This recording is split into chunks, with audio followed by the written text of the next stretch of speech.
राष्ट्रवादी काँग्रेस पक्षाची एक महत्त्वपूर्ण बैठक सर्व विधानसभा सदस्य, विधान परिषद सदस्य आणि राष्ट्रवादी काँग्रेस पक्षाचे सर्व जिल्ह्यांचे अध्यक्ष, कार्याध्यक्ष आणि त्याचबरोबर ती वेगवेगळ्या फ्रंटल सेलचे अध्यक्ष यांची महत्त्वपूर्ण बैठक आज या ठिकाणी पार पडली।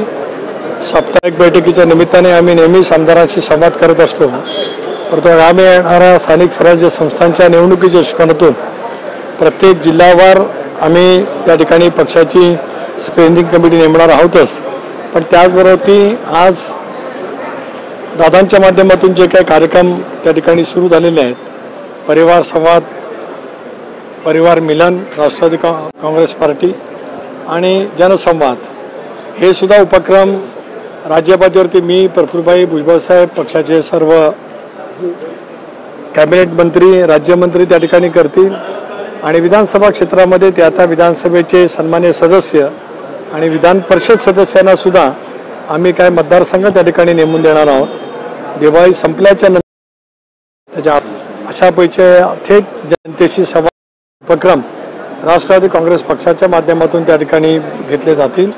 त्याचबरोबर ते आगामी येणाऱ्या निवडणुकीच्या दृष्टिकोनातून आपापल्या जिल्ह्यात, आपापल्या मतदारसंघामध्ये आजची राजकीय समीकरणं, महायुती म्हणून जे राज्यात आहोत त्या संदर्भातली सुद्धा एक स्वयंस्पष्ट अहवाल नेमून दिलेल्या संपर्क पालकमंत्र्यांनी त्या जिल्ह्यामध्ये जिथे राष्ट्रवादीचे पालकमंत्री आहेत तिथे आणि जिथे नाहीत त्या ठिकाणी आम्ही संपर्क मंत्री नेमलेले आहेत, त्यांनी येत्या 8 दिवसामध्ये प्रदेश राष्ट्रवादी काँग्रेस पक्षाकडे साधारण माध्यमातून ठरलेला आहे। काही ठिकाणी स्वबळाचा नारा स्थानिक पातळीवर येत असतो, त्या बाबतीत काही भूमिका आहे का? त्या ठिकाणी मैत्रीपूर्ण लढती होऊ शकतात का? आज या संदर्भामध्ये काहीच भाष्य करणं उचित होणार नाही, कारण आम्ही सर्व जिल्हाध्यक्षांना, संपर्क मंत्र्यांना, पालकमंत्र्यांना त्या जिल्ह्यांतील राजकीय स्थिती आणि महायुतीच्या नेत्यांच्याजवळ सुद्धा संपर्क करून एक वस्तुनिष्ठ अहवाल या महिन्याच्या अखेरपर्यंत द्यायला सांगितलेला आहे।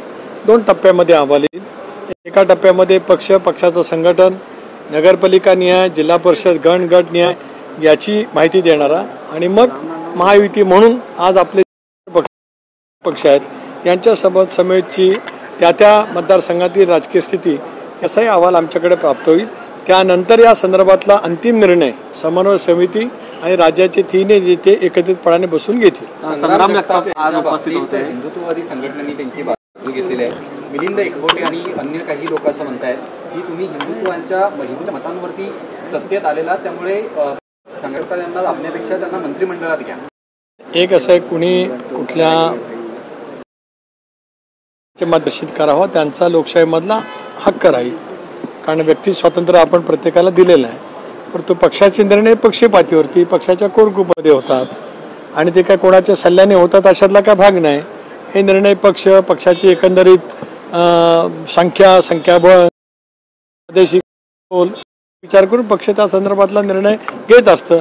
संग्राम जगताप, मी आणि राष्ट्रीय अध्यक्ष अजितदादा आमची या विषयावरती सखोल चर्चा झालेली आहे। त्यांना काही सूचना नाही, आज एवढंच मी सांगितलं की सखोल चर्चा झालेली आहे।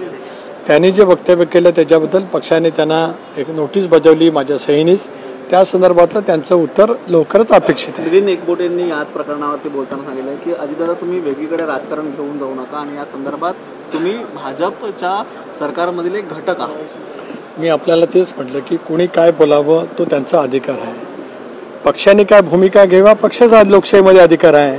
आम्ही निवडून आलेले लोक पक्षाच्या चिन्हावरती महायुतीमध्ये निवडून आलेले आम्ही एक आज महत्त्वाचा या राज्यातला पक्ष आहोत। आमचा निर्णय आम्हाला घेऊ द्या, बाकीच्यांना जे काय बोलत असेल ते जरूर त्यांनी काय ते त्या ठिकाणी बोलावं।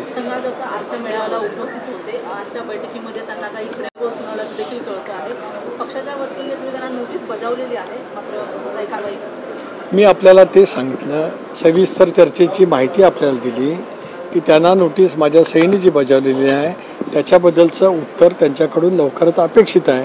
ते उत्तर आल्याच्यानंतर पक्षाच्या कोर ग्रुपमध्ये या संदर्भातली चर्चा होईल। आवश्यकता लागेल तर संग्राम जगताप यांची सुद्धा आम्ही चर्चा करू आणि मग त्या संदर्भातला जो निर्णय करायचा असेल तो चर्चांती विचारपूर्वक राष्ट्र काँग्रेस पक्ष करेल। धन्यवाद। सर हिंदी में